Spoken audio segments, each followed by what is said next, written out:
Play ball.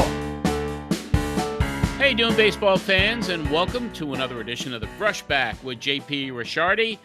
Let's bring on immediately, direct from Central Massachusetts, wearing a wonderful Brooklyn outfit today, really representing the place where I was born. That could have been the reason you wore that jersey or t-shirt today, JP. He is the former manager of the Toronto Blue Jays, former front office executive for the Giants, Mets, Oakland A's, a true baseball lifer. JP, how you doing?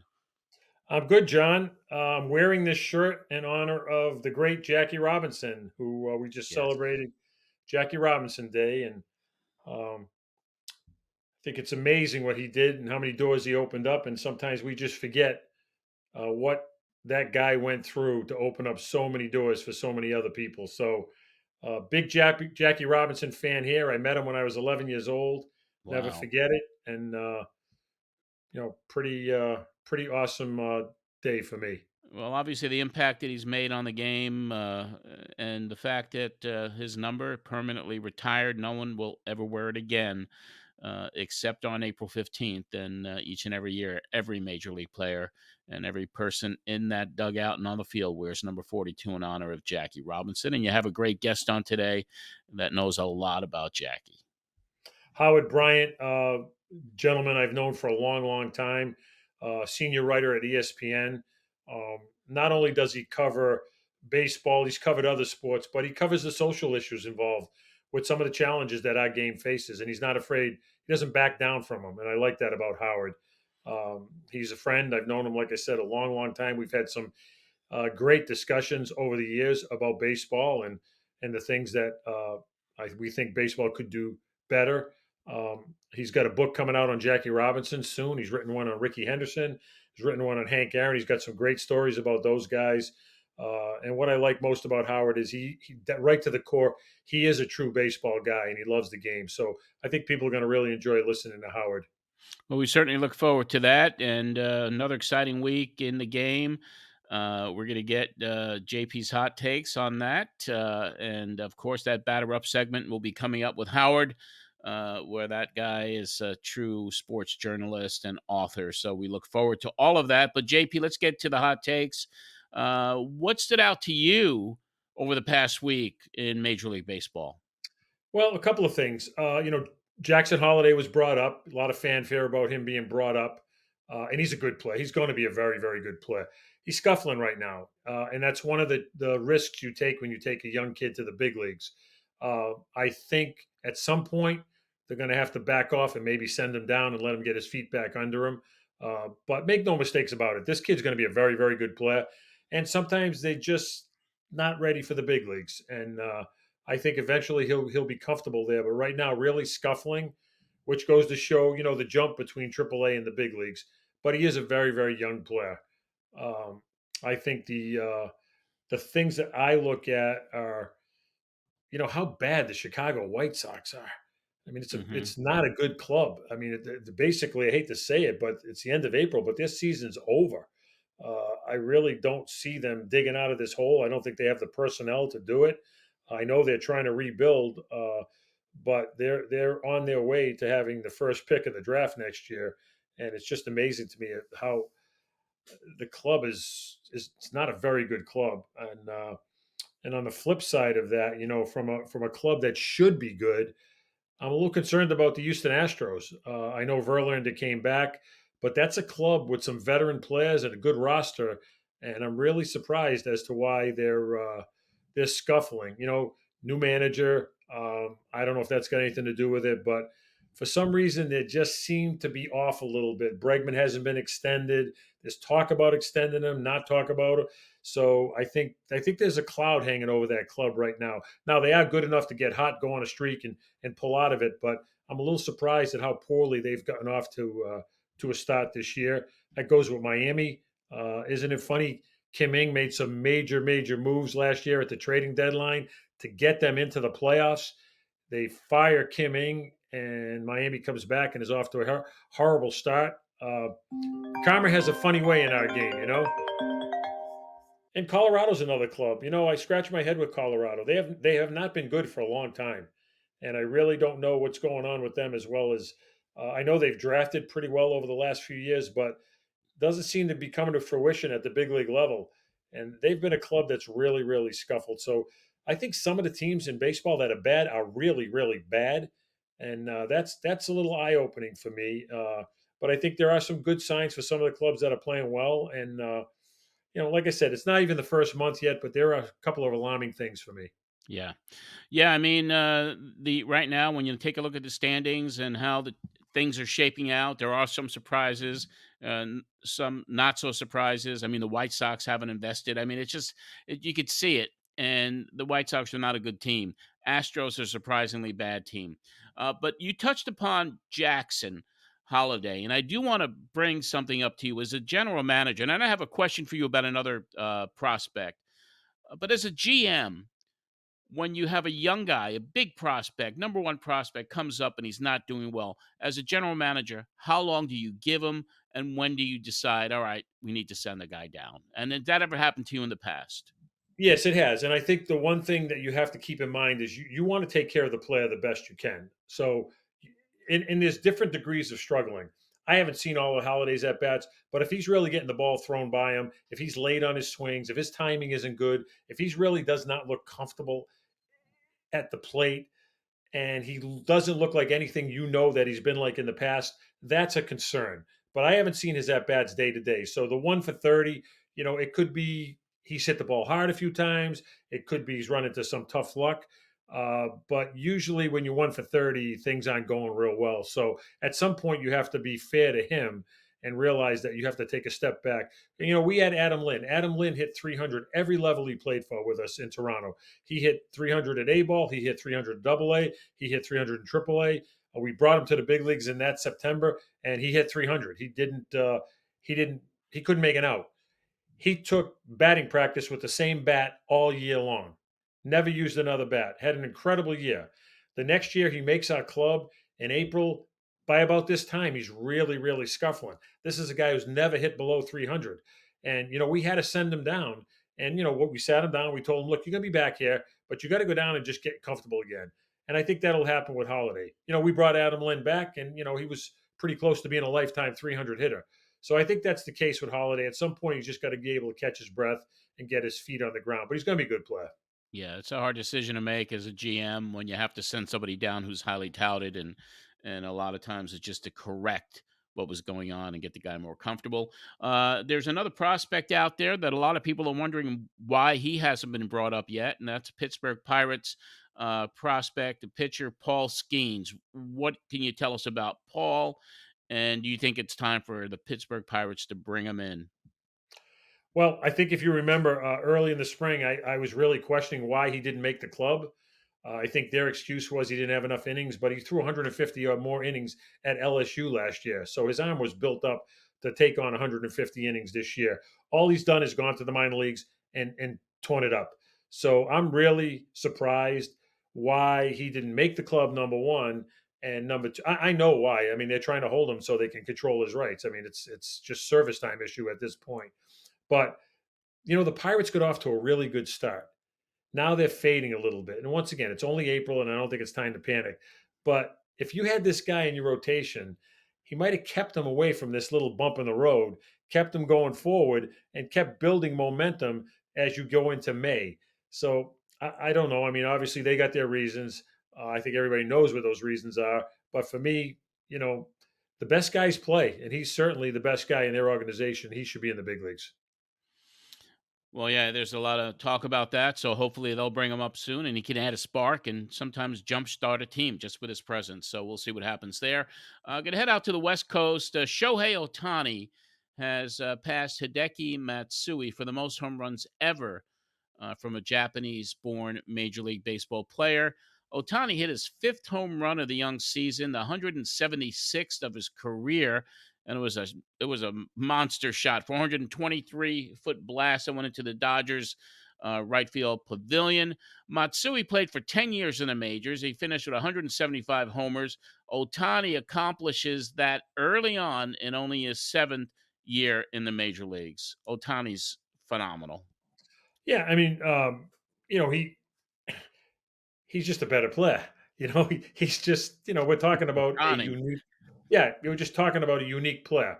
So I'm not surprised. Um, it's he's on pace to hit 30 or more home runs already, and you know, I mean, we're basically just stating the obvious. He's going to be the leader in everything in for Japanese players, maybe outside of batting average from Ichiro. But this is what the Dodgers paid for. This is what everybody knows he is, and I'm not surprised by any of this. And Matsusaka was a really good player too. We got our scars from playing against him in the American League East. But there's one guy he's not going to hit more home runs from Japan, and that's Sadahara O. No. No, he's not.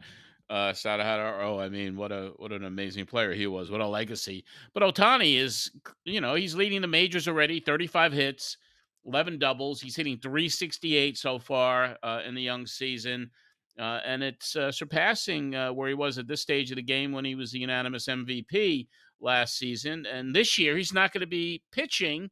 So, how does that enhance his ability this year because he's not pitching to perhaps even surpass all of those numbers from last year?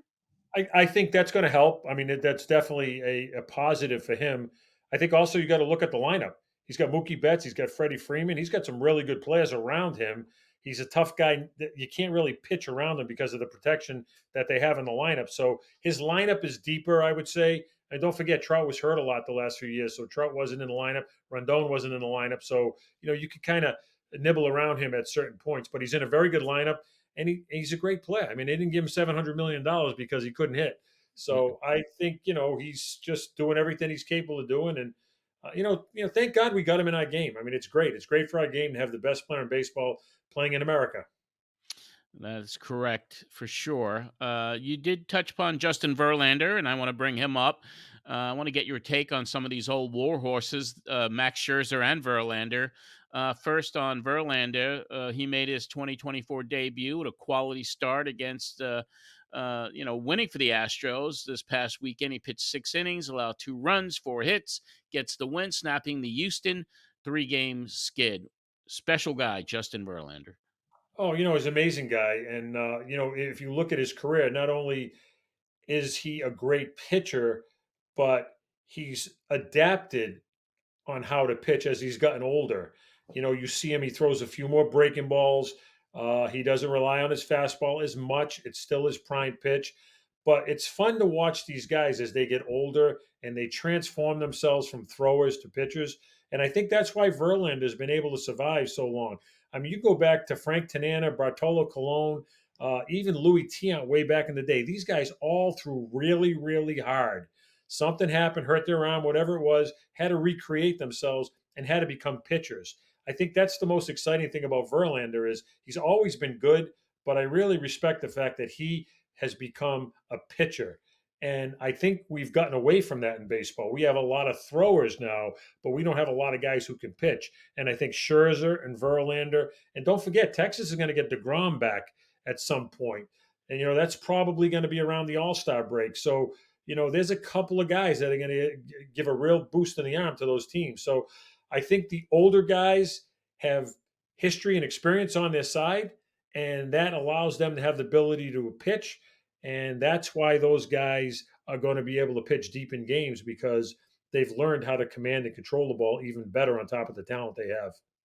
Yeah, and getting to Scherzer, he was initially slated to miss a really big chunk of the season with projections he was going to come back in July, for example, because of that surgery to repair the herniated disc.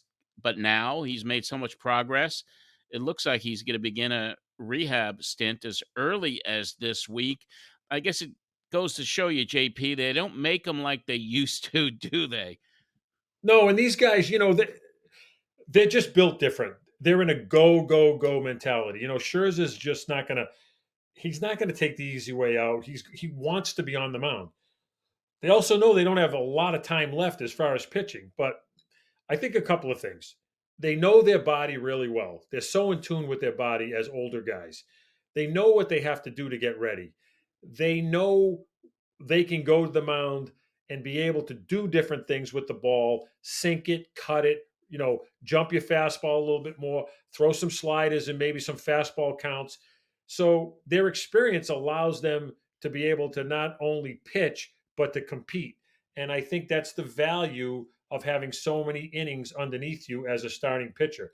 And not to get on a whole different topic, but I think that's what we're missing in baseball today.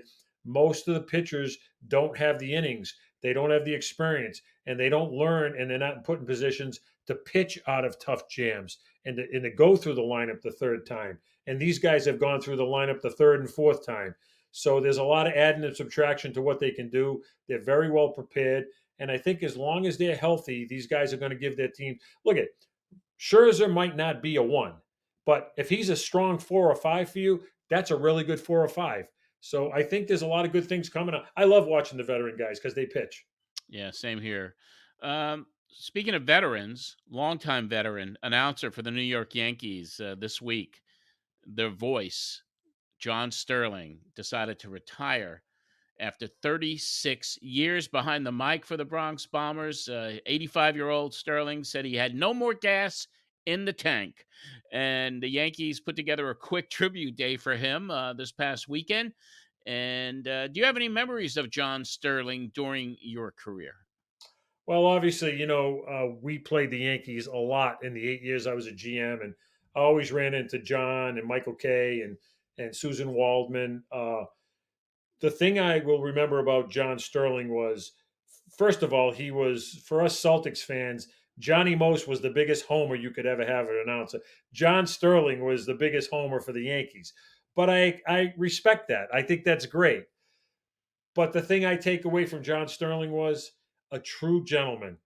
Always had time to say hi, always had time to sit down and talk, always was interested in what was going on, not only in your team, but in your life and things going around. So I will miss hearing his voice. I miss seeing him. I miss talking to him. But once again, a gentleman from a different generation, and really, really carried that old school mentality about how to connect with fans and how to connect with a team. So I think our game is a little less because of him leaving, but I will always remember absolute class.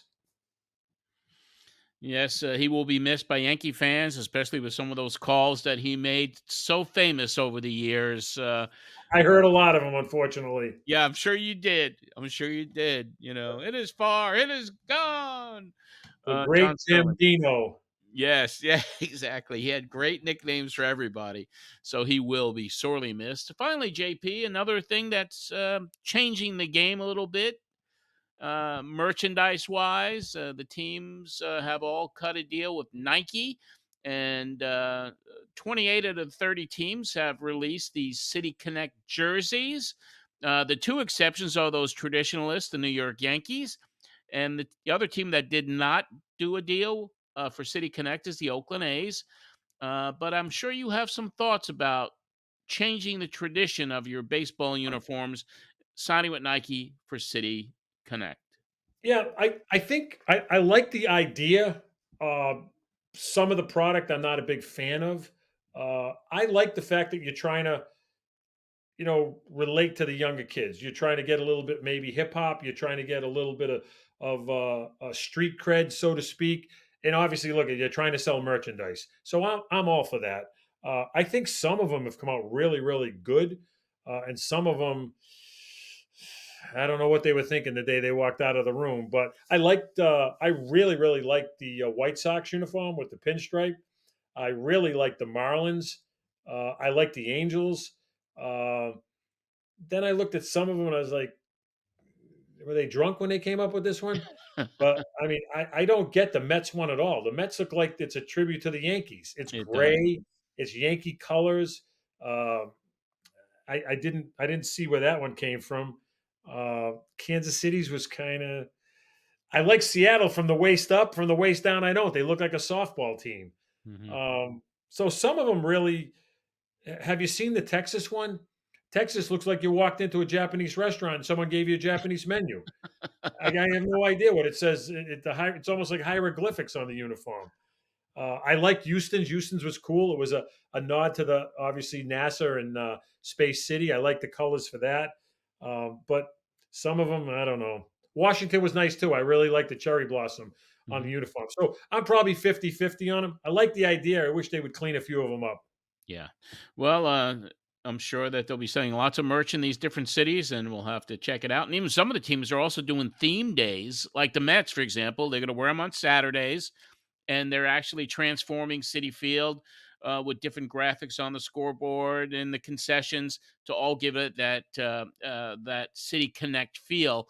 So we'll have to check that out. Now it's time for the Batter Up with JP, and JP's guest this week is celebrated author Howard Bryant.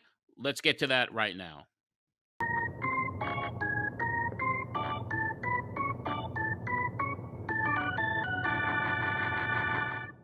Hey, everybody, welcome to the Brushback with JP. It is an honor for me to introduce our next guest. It's someone I've known a long, long time, one of the great baseball writers that we have in our game today. His accolades are several. ESPN has covered the Yankees, has covered the A's.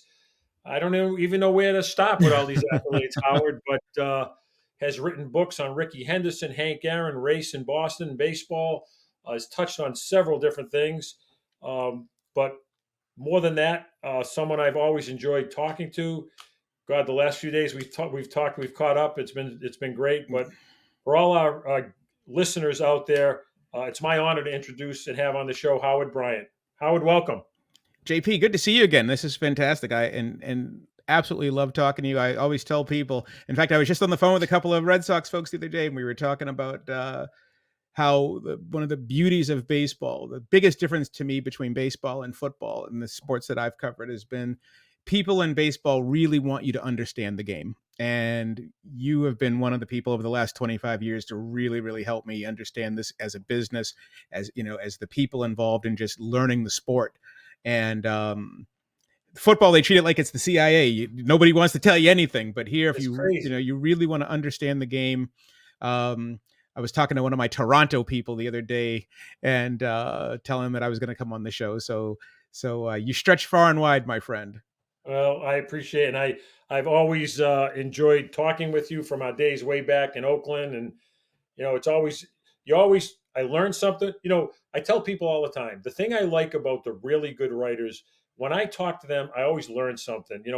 I always enjoyed my time with you, with Gammons, with Buster Olney, with Joel Sherman. I mean, I could go on and on. Verducci, Michael Smith. I mean, I think we've gotten away from that. I mean, we can get into that as we go along, but there was always the camaraderie of sharing thoughts and ideas Yep. and learning from each other. And I haven't been around the big leagues in about a year now, but I'll tell you a quick story. I'm in Atlanta with the team. I said, I'm going to go up to the press box. I'm going to go up to the press room. I'm going to run into a couple of writers. I'm going to run into a couple of scouts. I go up there, Nobody nobody. there. Mm-hmm. I said, there was one writer. He goes, hey, JP, how you doing? I says, good. I said, where is everybody? He goes, no scouts come anymore. No Yeah. writers come anymore. Yeah. So that's a And part of the game. post-COVID, it's been worse. Yeah. Yeah, it's terrible. But anyway, we can get into that stuff. I want to start off by, Howard, I want you to share with people. We all have a passion. You have a passion for sports, and you at some time in your life you decided I would like to be a writer. So we have all kinds of listeners on the show. Someone out there wants to be a writer. Explain to them why you wanted to become a writer and what led you down that path, so people get to know a little bit more about your background. Yeah, well, for me, I think that writing and sports are really hand in hand. I wanted to do this since I was a little kid, and it really, to be honest, it really did come from the Boston Globe sports section, from reading Gammons and Dan Shaughnessy and Kevin Dupont and all the guys and everybody and Fran Rosa from back in the day, and the biggest thing for me was watching the Celtics on TV and watching the Sox and the Bees and the Patriots, and then reading the stories the next day and looking at what those writers emphasized as the keys to the game as opposed to what I would have emphasized. And I realized, well, wait a minute, this is kind of a cool job to have, to be able to talk about the parts of the sport that you thought. Like, how many times did you watch a Celtics game and you're like, that wasn't the game. This was the game in the third Right, quarter. right. And so to me, that was really one of the reasons why I wanted to do it, was to just to be able to have an influence on what I thought was important.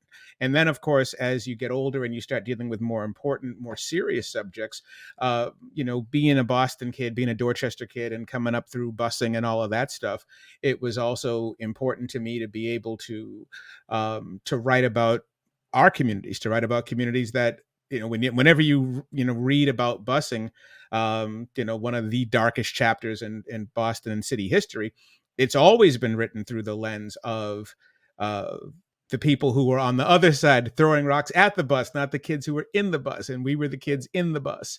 And I thought it was important as well to, there's a level of responsibility, a level of power, a level of influence that you can have when you are speaking for other people. And I think that when I think about public journalism and I think about who we are today, we're supposed to be the listeners speaking for the public. We're not supposed to be the guys yelling at each other on TV. We're supposed to tell people stories. And I think that's the reason why I got into this. And for the listeners out there who don't probably don't realize what Howard's talking about with the busing is, Howard and I are both affectionately massholes. We are both from Massachusetts and proud of it. And Howard's talking about a terrible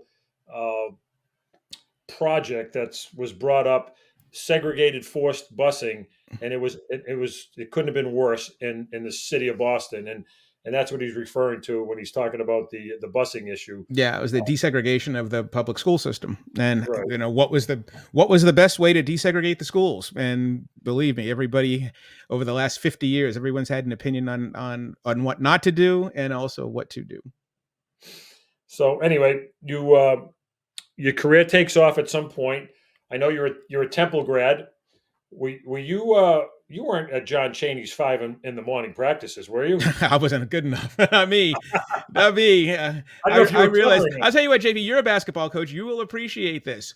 Coach Chaney, 87 freshman year, he let his guys just work out at McGonigal Hall at the gym when we got to just play. So you would go out there and just play intramurals, and suddenly Mark Macon would show up, or Tim Perry, or Ramon Rivas, or Mike Vriesic. Those guys would show up, and we got to run with those guys.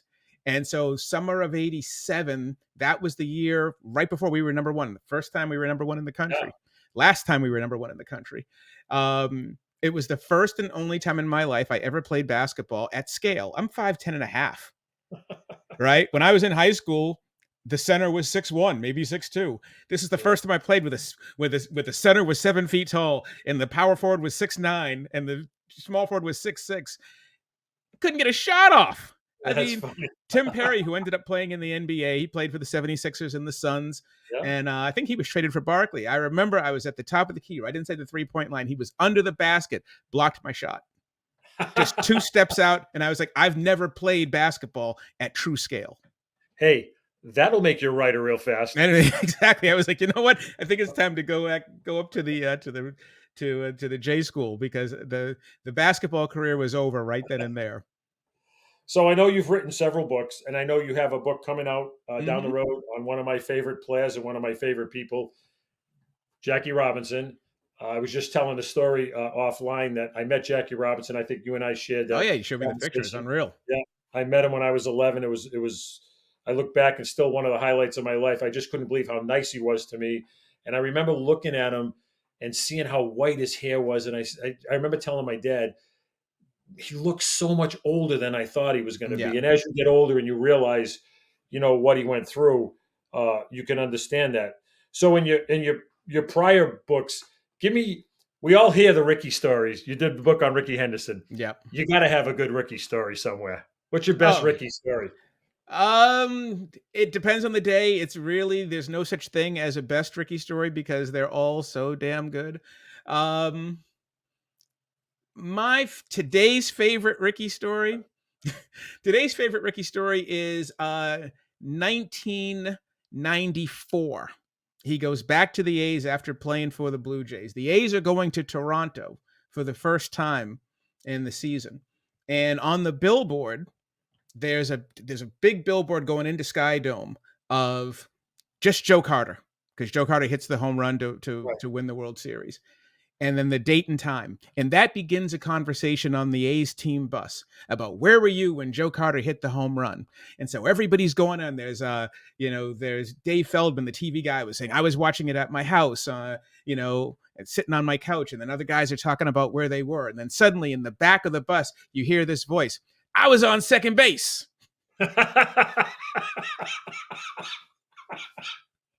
How do you beat that? You can't beat that. All the stories I've heard of Ricky and heard from, everyone makes the next one even funnier. It's true. So Billy Bean's telling me the story. Billy makes the team. He breaks with the team in April. Oh, yeah. Mm-hmm. He lockers aside of Ricky. And gets sent down. Like 3 weeks later, he gets sent out. They bring him back like August 1st. He's gone for like 3.5 months. He comes back. He's getting dressed. And Ricky turns to him. He goes, Billy, where the hell you been? Where you been? He goes, Ricky, I got sent down in April. And Ricky just shakes his head and goes, man, I was wondering where you've been. And you know what the best part of that is? That's a true story. They're all so many of these stories are true. The one story that's not true is kind of the most famous one, is the Olerud story. That's not true. Right. Hey, I used to play with a guy who wore a helmet like that. That's not a true story. That is actually hilariously, that story is made up by the trainer whose name I just forgot, of the one of the trainers of the Mets, who was taping Robin Ventura's ankle. And they were like, wouldn't that be hilarious? Because when Ricky had signed with the Mariners, and then Olerud went back to the Mariners. And so it was like, wouldn't it be hilarious if? And so they said it just loud enough that the reporters heard it, and that story got a life of its own. It wasn't Ray Ramirez, was it? No, I'll find the name. Yeah, so Ricky, from a scout's evaluation, from a player's evaluation, from a front office evaluation, I always thought Ricky Henderson was the best player in the game. I thought he could beat you so many ways. I thought I don't know if there was a more intimidating player. He won the 89, was it 89? 89 ALCS and the World World Series. Series Playoff series. He totally intimidated the Blue Jays in that whole series. Killed him. Those guys didn't want to turn double plays. He was so aggressive on the bases. He single-handedly took that series over. One of my favorite pieces of that story was after he tears them apart in games 1 and 2. They're on their way to Toronto to resume the series, and the Blue Jays are having a team meeting, and they're talking about how do we slow this guy down? And some of the guys on the team are like, well, you know what? They look at the pitchers and they're like, look, you got to put him on his ass.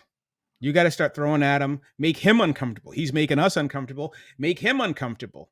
Somebody ought to, hit him with the first pitch just to let him know we mean business.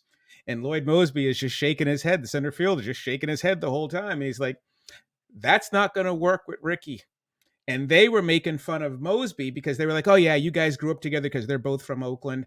That's just, you guys are just doing that brother talk thing to take care of each other, And Lloyd's like, no. You cannot intimidate this guy. And you can't. And they tried everything. And it's true. Ricky, I love Dennis Eckersley's description of it. He says, when Ricky put his nose in it, when his nose was really in it, nobody better. I'll tell you, God, he just dominated a game. I've always thought single-handedly at that time, when he was in the prime of his, I thought Roberto Alomar was like that when he was in the prime of his career, but Ricky was just so just take games over. I think the thing that I loved about that book, what I really loved most about that book was wanting to tell the story of a guy who a lot of people, it's been 20 years now, 21 years since he retired, since the last time he put on a uniform. A lot of people have not seen him play. And what I enjoyed most about that book was to remind people that here's a guy who was not popular. He was one of the most disliked players in the game. And just about how time moves and how suddenly all the things that people disliked about Ricky became nostalgia. And how people now, when you reflect, you go, wow, he was really, really good. People could not stand Ricky. Ricky was a total pain in the butt. And now you look back at him and we miss him because he was so damn good. And that in a lot of ways, he was ahead of his time.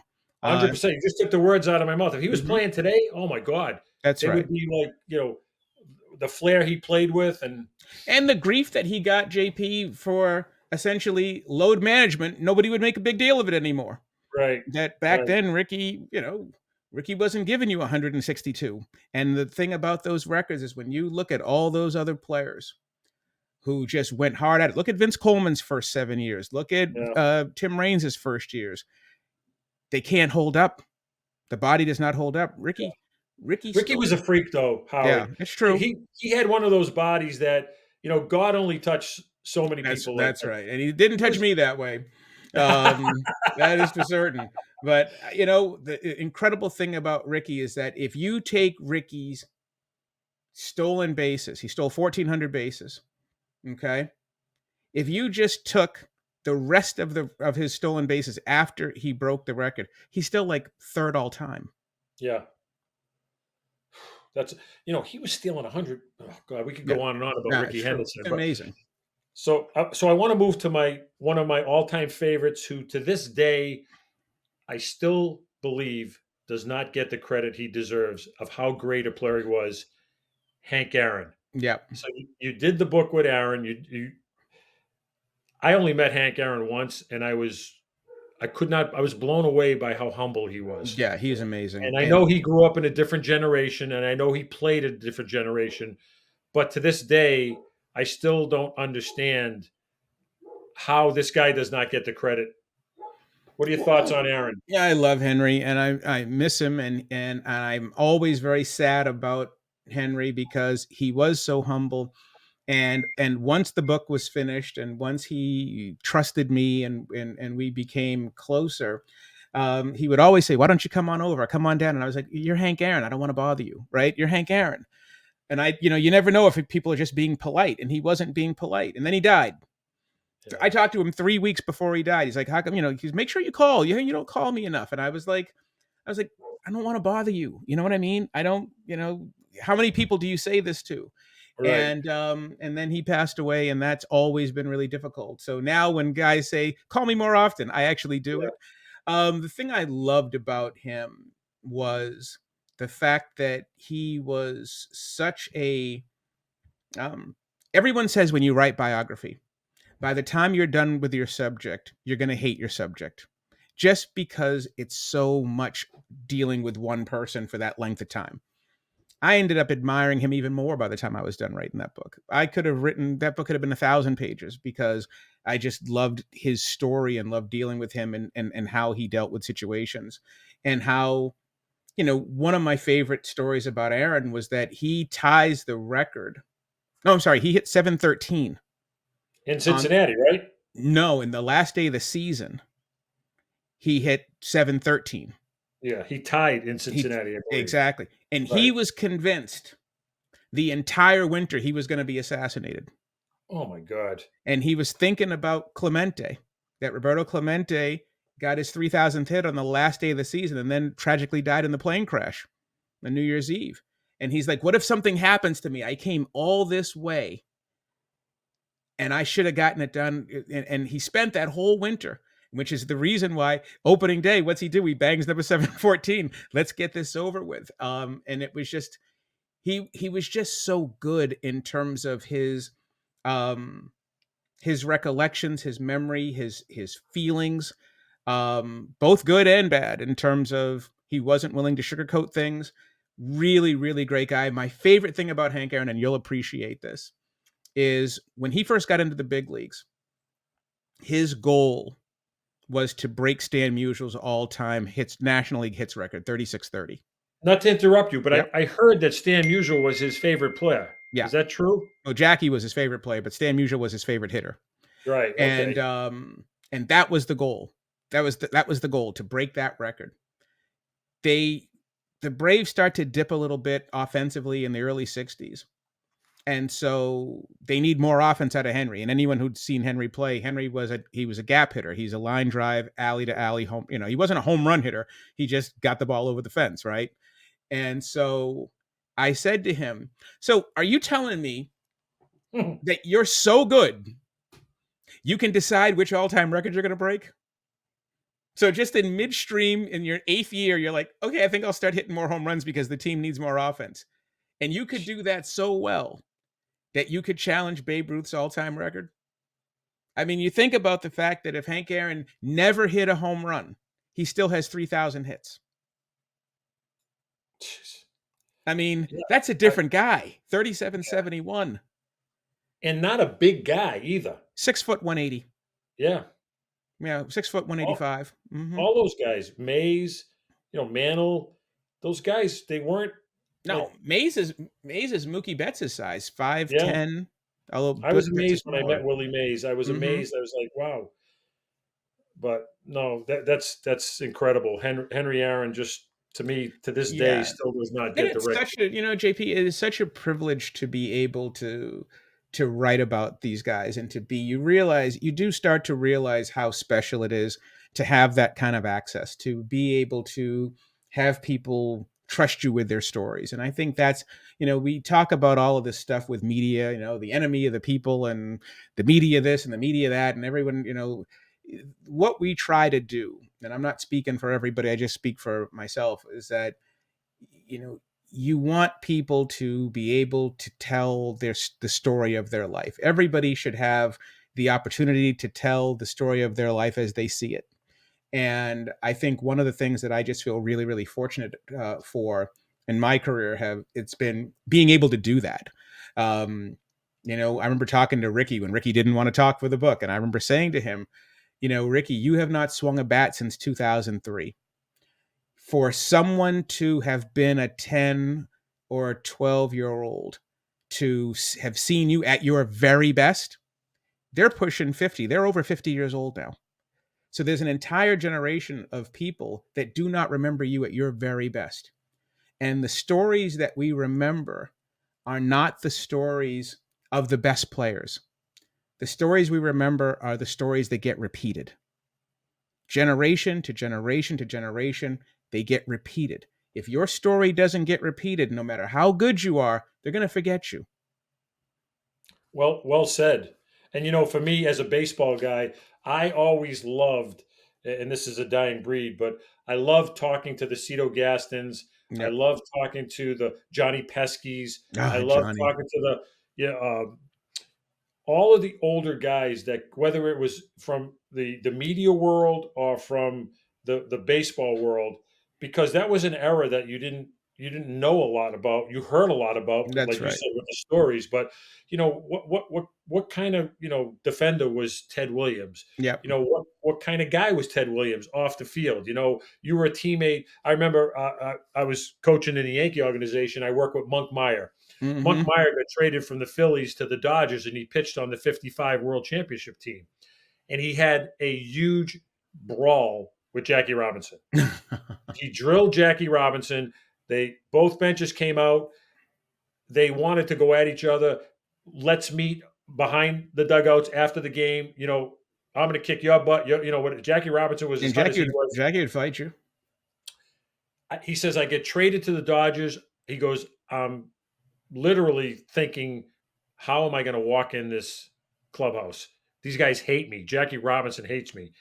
I walk in the clubhouse. The first guy to walk up to me is Jackie Robinson. He shakes my hands. He goes, let's beat him together now. Yep. And those are stories like, I'm not going to know those stories unless I'm around these older guys. Well, And that's right. it really makes you understand, what the game was like, what the people were like back then. And I think, we've gotten so far away from that now. We don't hear those stories anymore. I think, Oh, I don't know it's if it's just true. the It's world true. we're in, but I love when you tell those. I love when you share those stories about, Aaron, and just like you're saying about Ricky Henderson. People forget about. I wonder if you ask a kid today if he knows Yeah. who Ricky Henderson is. I mean, that would be really disappointing me if they don't know who Ricky Henderson is. Well, But that was I'm one of sure. the issues. That's one of the things that you're trying to maintain. And as we all get older and everyone gets older, you realize that institutional memory is not there anymore. One of the toughest things about working on the Ricky book, was recognizing how many guys on that 89 team weren't there, noticing, even on the 88 team, where's Don Baylor? Where's Bobby Welch? Dave Henderson. Where's Dave Henderson? Certain guys, they're not here anymore. And you realize that once that institutional memory is gone, That's why Frank Robinson and I used to fight all the time. And Frank didn't want to tell his story. And I was like, once. And Frank took a lot of stories to his grave. Frank was a tough ass, man. He was a hard guy. And I wish that Frank had been more willing to let everybody know what he knew, because now it's gone. Yeah. And so one of the things that we try to do is to always maintain, to try to make those stories live on as long as they possibly can. Well, we appreciate that because there's a whole generation behind us that really have no idea how good these players were. And you mentioned Frank Robinson. There's another great player. So the other day, you and I were talking on the phone, and you asked me a question, and I've been thinking about it, but I want to turn the question back on you Mm-hmm. because I know what it means for me. We were talking about Monday was Jackie Robinson Day, Yep. and I love Jackie Robinson, but you asked me what does Jackie Robinson Day, what's it mean to me? But I'm going to turn it around. I'm going to ask you what does Jackie Robinson Day mean for you? Yeah, well, Jackie Robinson Day, it means everything to me in so many ways, because once again, I'm a history guy. I love the history. I love the story of baseball, the story of the United States in so many ways. And when you think about it, it's so incomprehensible in 2024 to think that baseball was the first major institution to integrate. It integrated before the military. It integrated before many public schools. It integrated before television. It integrated before there were a spattering of Black people in the movies, but really the first main Black star who was in your face every day was Jackie Robinson. And so to think about what that meant at that time, that before that, you were not in the front. You were not in the forefront. There was no Jim Brown. There was no LeBron James. There was no Dr. J. There was no Allen Iverson, and no Michael Vicks, all of those guys. It was him. And I just have so much respect for that journey. I think the other thing that I really, really love about Jackie Robinson Day is his wife, is Rachel. Rachel Robinson will be, I believe she'll be 103 this year, and in July. And she was at the Mets game the other night and went into the clubhouse. And so to think, you want to talk about institutional memory, to these guys in the clubhouse, to see, Jackie Robinson's widow there was a really big deal. And the fact that it's not just that she's still alive, it's the fact that without Rachel, maybe we forget Jackie too. Yeah. The respect that people had for Jackie and for Rachel, especially for Rachel after Jackie passed, made sure that memory got kept alive. Because even in the early 80s, Jackie was almost forgotten. The Dodgers held a day every now and again, but Jackie wasn't a Los Angeles Dodger. He was a Brooklyn Dodger. The Brooklyn Dodgers were gone. So the strength of Rachel's relationships, the strength that Peter O'Malley and the O'Malley family had so much respect for Rachel, the fact that Major League Baseball had so much respect for Rachel, the fact that Rachel made herself a nuisance to make sure people didn't forget Jackie. That's why we have these days. It's not just because Jackie was so great. It was because it was really important for people to maintain those memories, to maintain that memory of him. And, it was an honor for me, if anyone has a chance to go down to the Jackie Robinson Museum down in New York, in Tribeca, that I was fortunate enough to be asked to write up the exhibits for that museum. So to be able to walk into that and to contribute was really fantastic, to keep that spirit going. It just means everything. I could gush on and ramble all day about it, but I think the fear that I have when you look at it, and you and I talked about this a little bit on the phone the other day, is that now that you look at baseball and it's got, down under 7% of African-American players, are we celebrating the past or are we celebrating the present? And so my fear with Jackie Robinson Day is that we're simply celebrating ancient history, and we're not celebrating something that remains a continuum. And that is something that is very concerning. That was well put, Howard. I don't think anybody could answer that question better than you did right there. Which leads me to the next question that you and I have talked about. I guess we're going to rip the Band-Aid off here. Minorities today in baseball. Mm-hmm. Not a lot of them. I'm really disappointed. Um, I don't think we've made the strides that we should make. I think it's based on a lot of things that you and I can bring up here. But when I watch the NCAA tournament every year and I see so many good athletes playing basketball that are never going to play, they might play in the D League, the G League, whatever it is. They they might get a little cup of coffee in the NBA, maybe end up over in Europe. I'm sitting there saying, where was the development with these kids when they were 10, 11, and 12 to get a bat and a ball in their hands? Yeah. We're losing so many of our young players that are capable of being good baseball players to football and basketball. Yeah. I have my own opinions. I'd Mm-hmm. like to hear what you think about where the game stands right now with where the black player is in baseball. Yeah, well, not to correct you, but I'm not going to correct you. I am going to add to what you were saying. There are plenty of minorities in the game today. You go look on the field, all kinds of minorities. They're just not American.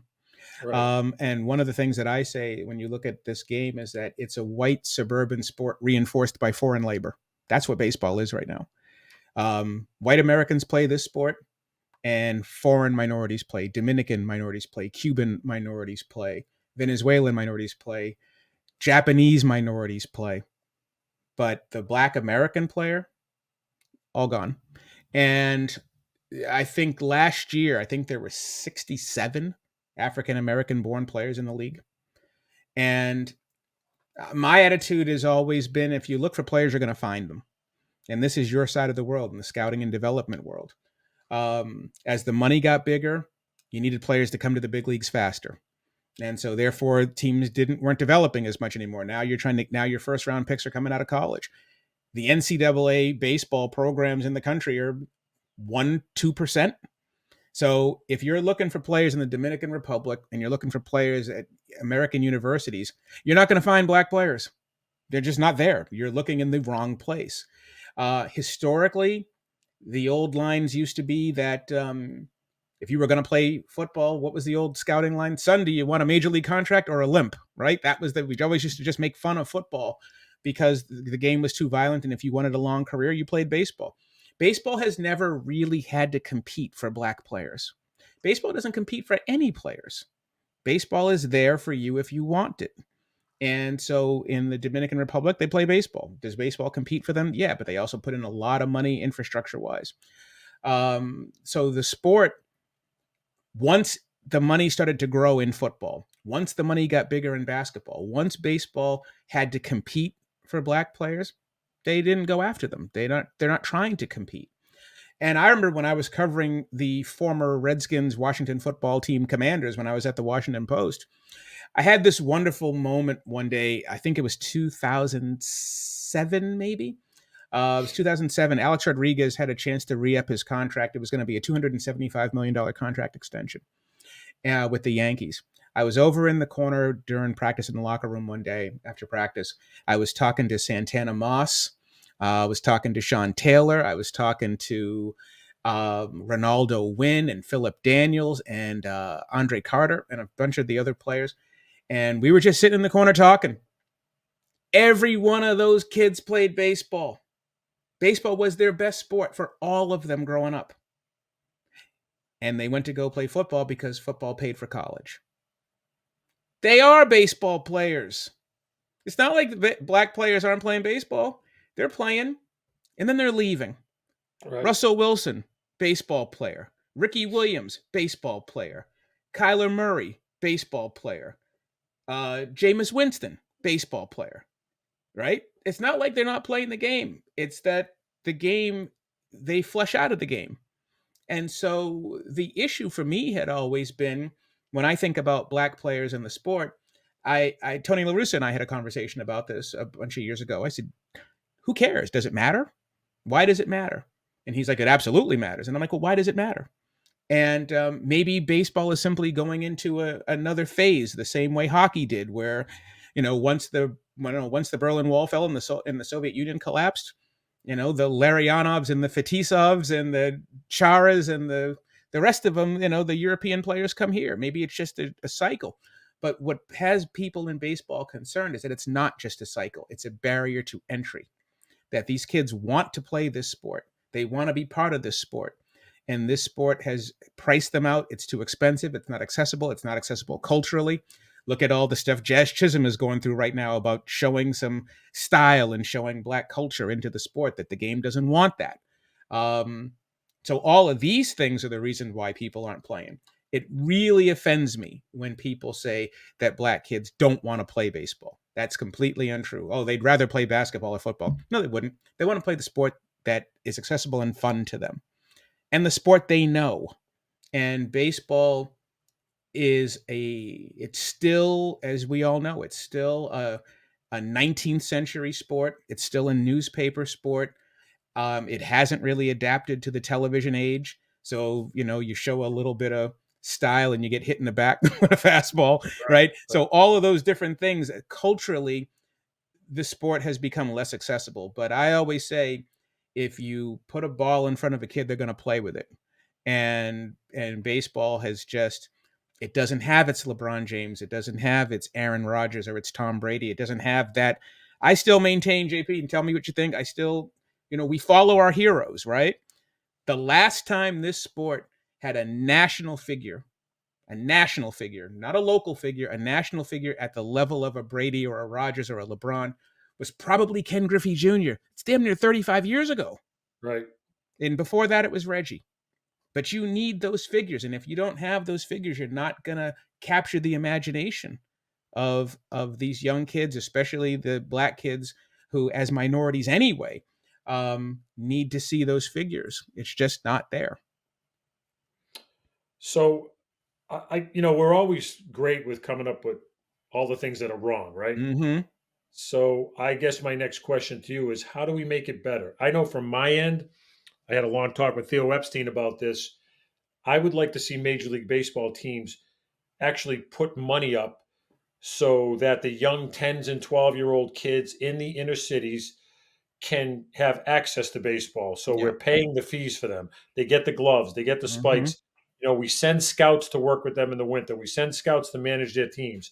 Maybe it's a $250,000 investment by each major league club, but it's an actual investment.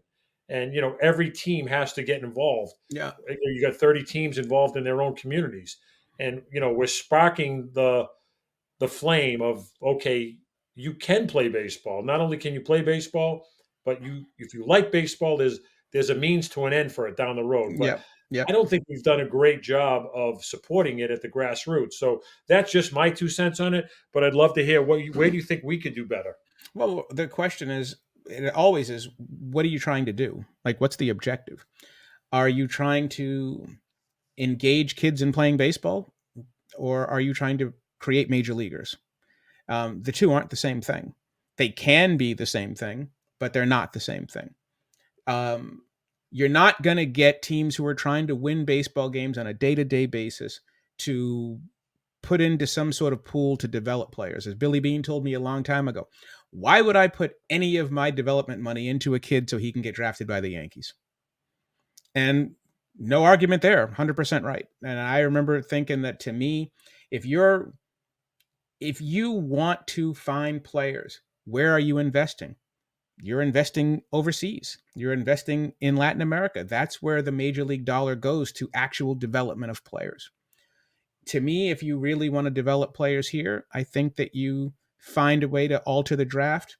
You create academies the same way they do with soccer in Europe, and you invest. If you're the Boston Red Sox, you have an academy here that's not out of community development and community engagement. It's out of scouting and development. You're trying to create baseball players. And you give the Red Sox and the A's and the Cardinals and all these teams, you give them direct incentive to develop players. And now you're competing with basketball. Now you're competing with football. Now you're giving someone an alternative choice. But as long as these programs are simply ribbon cutting, community recreational projects, you're not going to see a lot of change at the big league level. You may get more people to play, which is also, once again, what is your objective? But if your objective is to create big leaguers, then you got to go spend and you've got to go invest in that. And you can't say, oh, well, there's no point doing that because, the locals are going to develop the players and then they get drafted and you don't get any, bang for your buck. Change the rules. Right. We change Right. rules all the time. Change Right. the rules to give. I mean, and if you're in Los Angeles, imagine being one of those special kids being drafted into the Dodgers program to be developed by the Dodgers. Right. The same way Messi was, the same way, Cristiano Ronaldo was, the same way the soccer players are. Imagine being one of those kids. And people would say, oh, well, that's not fair because if you're in Minnesota, you're not going to have anywhere near the minority numbers that you have down in Texas or California or Florida. And I'm like, that's right. It's not fair. But is it fair that the Yankees have the biggest media market in the country as well and they get all the TV rights? So maybe that balances it out. And then you can have a development of X number of players and then make the rest of them free agents. And then you can develop in different communities as well. So the bottom line is if you look for the players, you're going to find them. And right now, baseball is looking for its players in college, and they're looking for their players overseas. And that's why you don't have the African-American influence the same way you used to. And I also think what we're losing out on is, regardless of what the end product is, if I don't think everybody should be developed to be a major league player, but That's aren't right. we cultivating a love for the game? Also Which true. Mm-hmm. I'm very concerned about. Now, I'm older than you, but you're moving to my demographics. I don't know how you feel, but when I go to a game and I look up at the scoreboard and it looks like an MIT entrance exam, Yep. that doesn't excite me. I want Well, to be that's able to, another story altogether, and you're 1,000% right about that. I was at Yankee Stadium last year. I hadn't been to the stadium since pre-COVID, and I looked up. They've when the players are taking batting practice at Yankee Stadium, they've got launch angle. This is batting practice. They've got all of these different metrics on the board, and I'm like, what the hell is that? And I was like, oh, they're tracking analytics on every swing of batting practice. And to your point, I didn't mean to cut you off there, but that's okay. This sport has chosen over the past quarter century to sell itself through science and not through story and not through, not through the wonder of the imagination. I know that all sounds really silly, but when we were little, whose batting stance did you copy? I copied Dave Winfield's, even though he's a foot taller than me, right? I mean, because he was my favorite player. You copy Rod Carew's batting stance. You copy Jim Rice. You're in it for the story, for the imagination. And this sport has decided, it's one of the reasons I don't vote for the Hall of Fame anymore, because I don't want it to be an algebra test. I want to talk about the imagination of these players, of what they did and what they meant to the game and what they meant to me and all of those different reasons why you would vote for greatness. And instead, we've turned it into a trigonometry exam, right? I mean, it's like, oh, well, this guy's defensive WAR and his run saves. And this, I'm like, that doesn't excite me. And so I think that historically, if you look at what we've done for the last quarter century, you've sold the game through science. You've sold the game that the general managers are more important than the players. And the players themselves have hurt the game with the drug scandals. So you need to find some stretch. You need to find some stretch where the players are still the game. And that can only happen, in my opinion, by you need some talent or some moment that brings people in. We're New Englanders. Look at what Bobby Orr did to this region. Look at what Jim Brown did. Look at what Willie Mays did. Look at what Sandy Koufax did. You're going to need some personality to make people love this. And if you don't get that, because we are all captured by imagination. And if you don't have that, it's going to be really difficult to excite people. Well, you're preaching to the choir. I mean, I'm very concerned about our game. I'm concerned about the young kids. What are they looking at? What are they watching? Well, yeah. What do you want? Tony Clark says it all the time, the head of the Players Association. We need to decide what we want our game to look like. What do you want your game to look like? Right. And I think that what's actually happening too, which is even more disturbing in some ways, is that the way we're selling the sport now, and now we add gambling as another reason to watch the sport without having to care about the outcomes, is that, are you watching the game for the game? And so all of these things are the worry wart things to say. They're all real. But the thing that also does give me hope, and I think about the good stuff, is there are people playing the game. And there are, you watch Ellie De La Cruz, there are things that are happening. There are people, watch Mookie Betts. There are people who capture the imagination. When I was down in spring training a couple of weeks ago, I was over in Tempe with the Angels. And you see Mike Trout and you look at him, he looks like a superhero, right? Still. Yeah. And you go, oh, these are the reasons why we still watch the game. Give us a good pennant race in September, and all of a sudden, once again, we're New Englanders, right? The Red Sox were on their way out, and then all of a sudden you give them a pennant race in 67, and the region hasn't been the same since. And now it's a down period, but still, you have to do something to capture people's imagination. And once you get that imagination, you may have them for generations. Well, you stole my next question. It was going to be what do you like about the game, and I think Yeah. you answered that. You I know what want else I to. love about the game, JP? The other thing I love about the game is that at the end of the day, there's still no better sport. I mean, for tension, for excitement, when we get down to September, when it's go time and when the leaves start changing in autumn and all of that, and I know it sounds romantic and everything else, but that space in between the pitcher getting ready to wind up and the hitter locking in, everybody's waiting. It's like the difference between, what does Alfred Hitchcock, what did he always say? The difference between suspense and action or something like that. The suspense is the waiting to see what's going to happen. And the baseball is that sport where it's unlike basketball or football, where it's all happening so fast you can go on instinct. Baseball, there's just enough mental time to mess everything up or to make the player your life, right? Well, listen, Howard, we could go on, and you've been an amazing guest. I think we need to jump off now because we're going over our time allotment. But I There's also a want long summer. Call me anytime. I want to give you another shot though before you sign off. Tell us what's going on in your life. What you got? What's I know you're writing the book. Give us a quick synopsis of what's going on.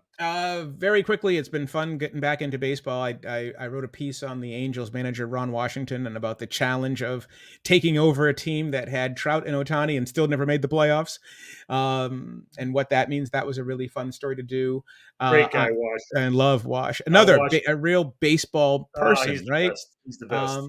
Just cares about the sport. I'm working on a new book. It's called Kings and Pawns because I'm a chess player. I love the chess analogy. It's all about Jackie Robinson and Paul Robeson in the Cold War.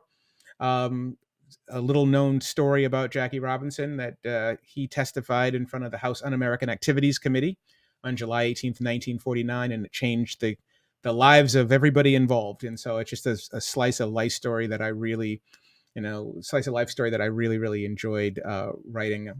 It's due July 1st, so I got to get my button gear. So I got to go on that. But it's just a privilege to be able to take ideas and say, I think this would be really interesting.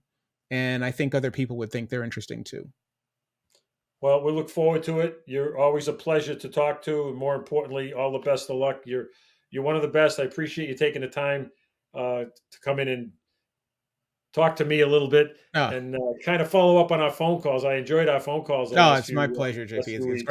It's great to see you again. Exactly. You're one of the guys we like. 3:30 in the afternoon, we go downstairs on the field and we go get our education.